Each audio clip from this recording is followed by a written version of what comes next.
estamos iniciando mais um programa diagnóstico e hoje nós temos a grata satisfação de receber conosco o Dr. Daniel Alvarenga.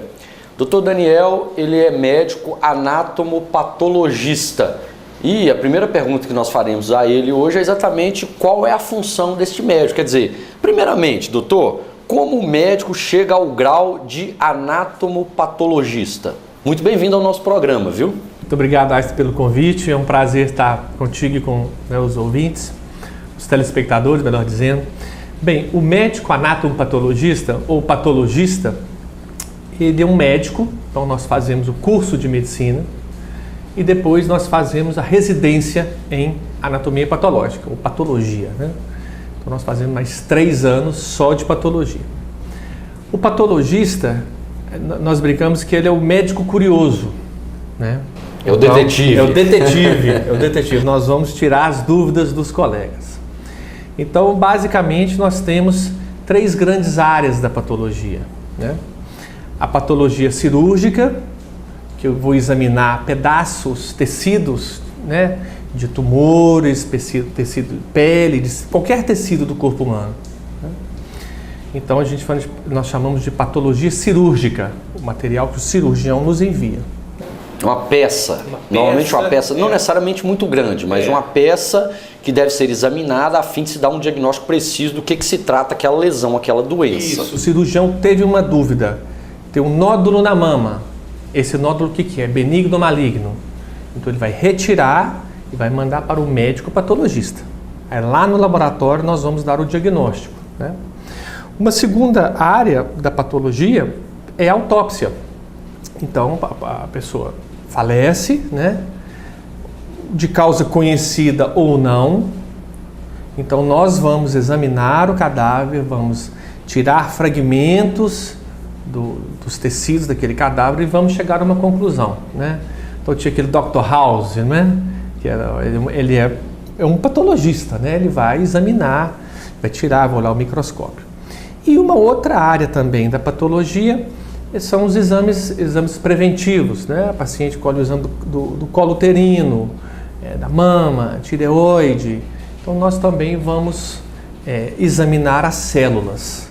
Então o patologista, ele é um médico, 6 anos de medicina, mais 3 anos de residência, e ele vai tirar a dúvida do outro médico. Então é um médico que faz consulta para outros médicos. Na realidade eu trabalho com imagens, fiz a minha especialização em medicina nuclear, eu também tenho este objetivo de realmente receber encaminhamentos dos colegas e, na medida do possível, também tirar algumas dúvidas, quer dizer, emitir laudos a fim de dirimir dúvidas. Essa doença, por exemplo, esse câncer de mama, está restrito à mama da paciente ou já invadiu, disseminou-se para o osso. Aí nós realizamos, por exemplo, a cintilografia óssea. Mas no caso do senhor, então, pelo que eu entendi, a ferramenta de trabalho seria mais uma lâmina, quer dizer, o fragmento chega até o laboratório, esse fragmento então de tecido, da peça, de um órgão do indivíduo é levado ao microscópio e através desse exame microscópico é possível então chegar a um diagnóstico final do que aquilo se trata. É um câncer? É uma tuberculose? É uma doença infecciosa outra? É assim mesmo, doutor? Isso mesmo, você foi muito feliz nas suas palavras. O cirurgião tira aquele nódulo, aquela lesão, né, o tumor, e tumor não quer dizer câncer, né? Sim. Tumor, né, o telespectador entender, o médico tirou um tumor, ele tirou um pedaço de tecido, né, que estava inchado, por exemplo. Um inchaço é um tumor. Então o cirurgião tira aquele pedaço, ou um fragmento daquele pedaço, e envia para o laboratório. Nós vamos fazer um corte nesse tecido, vamos processar, vamos colocar esse tecido num aparelho. Esse aparelho vai preparar esse tecido durante a noite. De manhã, esse tecido vai ser colocado num aparelho que nós vamos fazer cortes muito, muito finos. Pra você ter uma ideia, um fio de cabelo em pé, eu consigo fazer 10 cortes do mesmo fio de cabelo. Impressionante.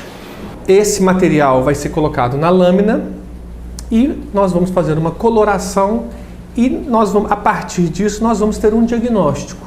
O que era aquela lesão? aqui causou dúvida no cirurgião? É benigno? É maligno?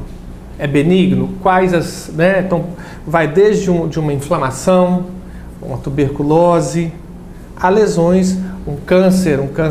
Lesões inflamatórias, autoimunes, que a gente chama, de natureza imunológica. Reumatoide, e causa tumores, causam nódulos, né?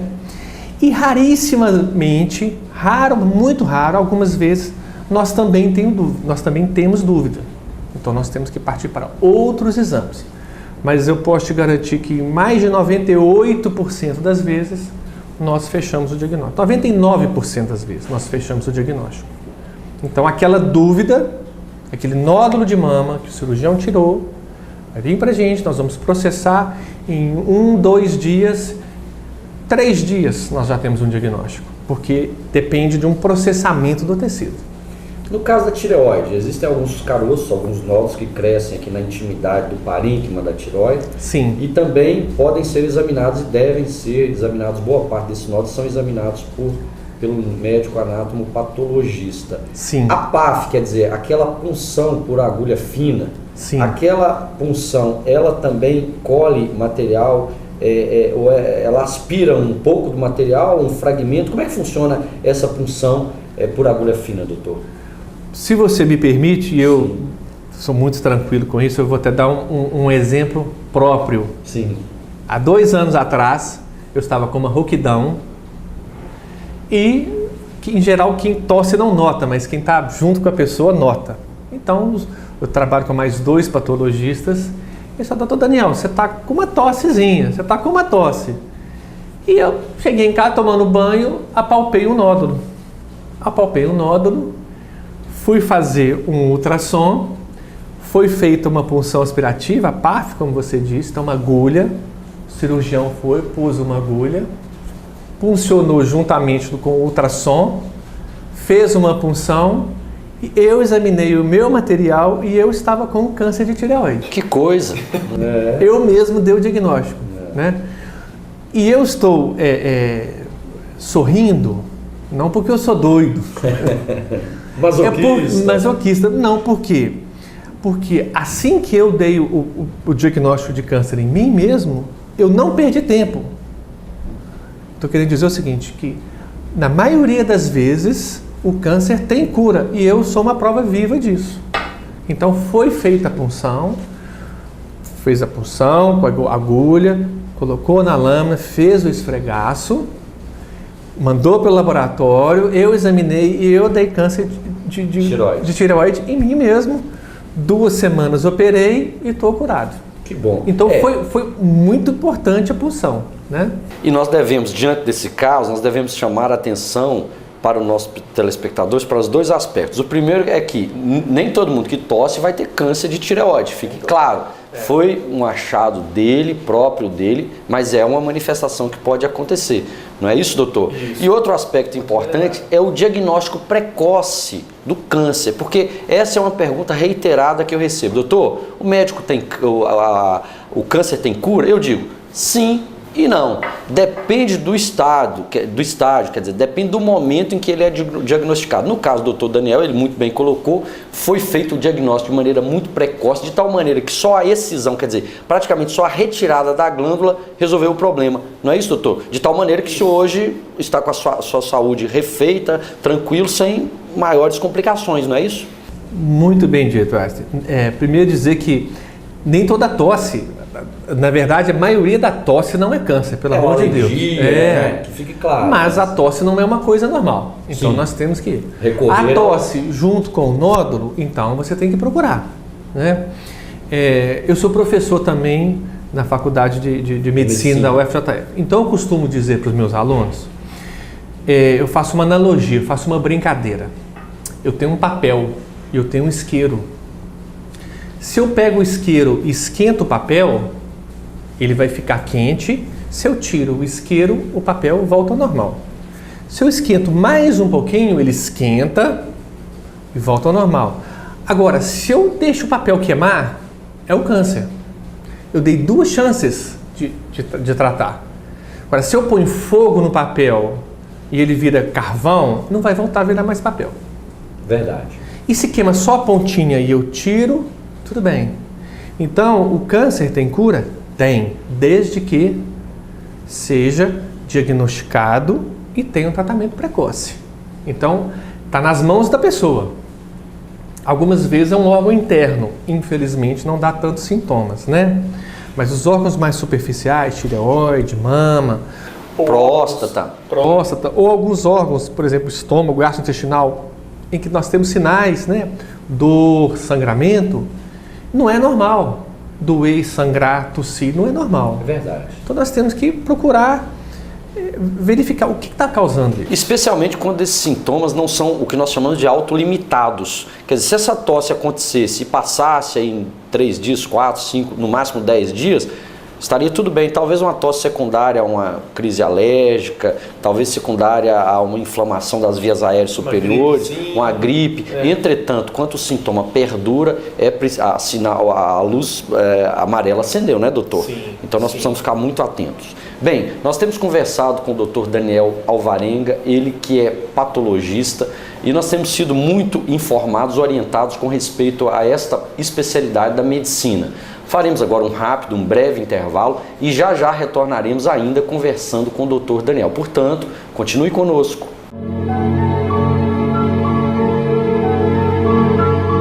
Estamos de volta com o nosso programa diagnóstico, hoje recebendo o Dr. Daniel Alvarenga. Ele que é médico anatomopatologista, e temos conversado exatamente sobre a função, o papel deste médico no cenário da medicina moderna.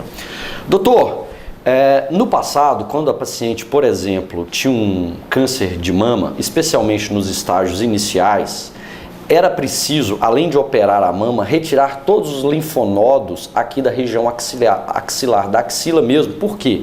Porque se entendia que o tumor poderia ter migrado para a região axilar, para aquilo que nós chamamos de linfonodo.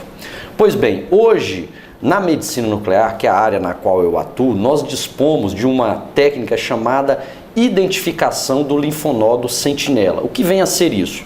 Hoje se sabe que um tumor de mama, quando ele migra para a axila, ele começa num primeiro linfonodo, que é o chamado sentinela. Então o que nós fazemos? Através da medicina nuclear, da cintilografia, nós marcamos o tumor e vemos o escoamento, quer dizer, a drenagem linfática desse tumor para onde ele vai na axila. E o primeiro nódulo, quer dizer, o primeiro linfonodo onde ele chega seria o linfonodo sentinela. Em outras palavras, a radiação ela migra do tumor até o primeiro linfonodo dito sentinela. Então a gente identifica esse linfonodo sentinela e envia para o médico anatomopatologista. Para quê? Por uma razão muito simples. No passado, conforme eu disse, era preciso remover todos os linfonodos da axila. Hoje, com essa técnica, a gente remove um, e se esse único linfonodo, chamado sentinela, estiver livre de metástase, quer dizer, de câncer, a cirurgia pode ser muito mais conservadora, porque no passado tinha que se tirar todos os linfonodos. Portanto, essa técnica, ela trouxe um ganho imenso dentro da área da mastologia com a ajuda da medicina nuclear. E onde entra então o médico anátomo-patologista? Esse linfonodo sentinela que nós enviamos para o médico anátomo-patologista, ele é então estudado. Se houver metástase, se houver câncer nele, aí a cirurgia precisa ser um tanto mais abrangente. Caso contrário, é possível ter uma conduta um tanto mais tranquila, menos invasiva, por assim dizer. Como vocês estudam, portanto, o chamado linfonodo sentinela? Qual é a dinâmica dentro do laboratório quando esse linfonodo que é extraído da axila chega até o laboratório? Excelente pergunta. E uma pergunta muito frequente, tanto dos leigos e lá na faculdade também os alunos têm essa curiosidade. Eu sempre gosto de fazer analogias porque facilita o entendimento, né? O câncer, ele surge num local, começa a crescer e depois ele começa a se espalhar. Então vamos supor como se o câncer ele começasse aqui em Valadares e ele começa aqui em Valadares. Se ele fosse para Belo Horizonte, por exemplo, ele vai pegar uma estrada, que são os linfáticos. E em cada local que ele vai parando, ele vai deixando um rastro, né? Então vamos imaginar que, então se eu quero saber se o câncer só está, vamos supor que o corpo fosse as cidades, né? Então se o câncer nasceu em Valadares e ele vai para Belo Horizonte, então ele tem que parar em Patinga e depois de Patinga ele vai ter que parar nas outras cidades. Então o linfonodo sentinela é como se eu tirasse eu vou pegar esse trajeto do câncer, essa primeira parada, que ele vai parar nesse linfonodo. Então eu retiro esse linfonodo e vou fatiar esse linfonodo todinho. Como se eu tivesse um ovo, imagina um ovo cozido. Eu vou fatiar esse ovo. Se o câncer fosse, por exemplo, a gema, então eu vou fatiar e vou ver um pedaço de gema. Se eu fosse um ovo que não tivesse gema, se fosse só um ovo branco, então aquele linfonodo está livre. E como se a gema fosse o rastro do câncer. Então, eu examino esse linfonodo, todo ele, vou parti-lo, como se fosse um ovo, como se fosse partir um ovo todinho, e vou examinar esse tecido, vou fazer cortes e vou examinar na lâmina. Tem rastro de câncer? Tem célula de câncer ali? Se tiver, aí eu vou ter que, quer dizer que ele passou por ali, então ele está mais à frente. E vocês, médicos nucleares, que vão auxiliar o cirurgião a retirar esse linfonodo. Então, na verdade, existe um tripé, né? Que é a medicina nuclear, vocês, o mastologista, que é o cirurgião, e o patologista. E nós três vamos dar a informação para o oncologista que vai tratar ou não essa paciente, ou como que ele vai tratar essa paciente. Porque, logicamente, se o problema nasceu em Valadares e não chegou até em Patinga, obviamente está restrito só a Valadares, está só o tumor aqui, tudo bem, está resolvido. Agora, o problema é quando ele chega em Patinga, quando chega na axila, ele já pode estar, não necessariamente ele foi para Belo Horizonte, não necessariamente ele saiu da axila e foi para outros órgãos, mas significa que ele já teve um passo de migração. Isso. Ele já teve uma etapa inicial, quer dizer, ele já não está restrito à mama, a uma cidade, por aquela analogia que o senhor bem colocou, a uma cidade só. Ele já invadiu outras cidades, aí há que se ter um cuidado maior ao conduzir esse paciente. Agora, doutor, o senhor dizia das áreas, no bloco anterior, o senhor dizia das áreas de atuação do médico anatomopatologista. Pois bem, quando o médico anatomopatologista ele decide por ir para a área da autópsia ou da necrópsia, como alguns chamam, aliás, como é que definir autópsia ou necrópsia? Qual o termo mais acertado? Bem, outra pergunta interessante e que causa uma certa dúvida ou curiosidade. Bem, tanto a autópsia quanto a necrópsia, elas significam o exame de um corpo morto, que morreu, né? Então, a autópsia quanto a necrópsia. Algumas pessoas acham que são sinônimos. Algumas pessoas acham que existe uma pequena diferença, que necrópsia é o estudo de qualquer corpo morto, seja ele de humano, seja de animal. Então eu posso fazer uma necrópsia de um cão, de um gato, de um cavalo, né? Algumas pessoas acham que autópsia é só de corpo humano, eu estou me vendo naquele corpo. Então, que a autópsia só seria de ser humano. Que eu não posso fazer uma autópsia de cachorro. Se eu fizer, eu estou considerando um cachorro, né? Então, mas isso também não há um consenso. Mas no entender do senhor, pelo menos o senhor assume ser o mais plausível usar o termo autópsia. Eu prefiro o termo autópsia. Quem fala necrópsia não está errado. Sim. Principalmente para o ser humano. Necrópsia é autópsia. Agora, para animais, eu uso necrópsia. Sim, eu não uso autópsia. Agora, o senhor dizia que são 3 anos de especialização. Quer dizer, o médico ele já sai da formação médica direto para a anatopatologia ou ele precisa fazer, por exemplo, a clínica médica antes, como é o caso de algumas especializações que requerem a passagem do médico primeiro pela clínica médica ou clínica cirúrgica, se for o caso, para depois ingressar na especialidade. O acesso é direto, né? É direto. Então, depois dos 6 anos de medicina, aí residência de 3 anos, tendo um 4º ano opcional de dermatopatologia, neuropatologia, e dentro da patologia já existem as subespecialidades, né? Então, gastropatologia, eu vou fazer um ano só, eu faço os 3 anos de patologia e faço um 4º ano de uma especialidade, né? Agora, esses 3 anos já são suficientes para o médico escolher essas 3 grandes áreas da anatopatologia, não é isso? Sim. Se ele vai transitar numa dessas 3, ele escolhe, mas ele está apto a fazê-lo deliberadamente, dentro desses 3 anos, é isso? Sim, sim. Os 3 anos são pouco. Você acha pouco? Muito pouco. Nós costumamos dizer em patologia que o patologista começa a ficar bom depois de 10 anos de patologia, porque nós vemos tudo, né? Outro dia os alunos foram lá no laboratório e eu, trabalhando normalmente, eu atendi um telefonema, conversei com um neurocirurgião sobre um tumor cerebral. Aí, continuei trabalhando, aí o mastologista me ligou, conversei com ele sobre um tumor de mama. Depois uma colega dermatologista me ligou sobre uma dermatite. E os alunos ficaram, mas professor, aí eu falei, olha, o patologista é o poliglota da medicina, porque nós temos que saber tudo de tudo. É verdade, né? é verdade. Então é muita coisa. Agora é uma responsabilidade grande, hein, doutor? Fechar o diagnóstico. É câncer, não é câncer? Que responsabilidade recai sobre os ombros dos senhores, hein? Não é brincadeira, não. Há que se ter muita concentração e muito foco no que faz, não é verdade? Eu costumo dizer que até a hora que eu entro no laboratório eu posso ter dúvida. A hora que eu ponho o pé no laboratório eu não posso falar eu acho, não, e são critérios, então eu tenho que ser criterioso. Eu não posso, porque essa pessoa eu conheço, eu não quero dar câncer. Não existe isso. Existem critérios. Não existe chance para o lado passional aí. Passional, como no meu caso. Tem que ser técnico. Né? Eu olhei a minha lâmina do meu material e eu dei, tem critério de câncer? É câncer. Logicamente, eu mostrei para os outros 2 patologistas que trabalham comigo e eles confirmaram o diagnóstico. Mas tudo baseado em critérios, né? Então, os livros estão para nos orientar, para nos basear.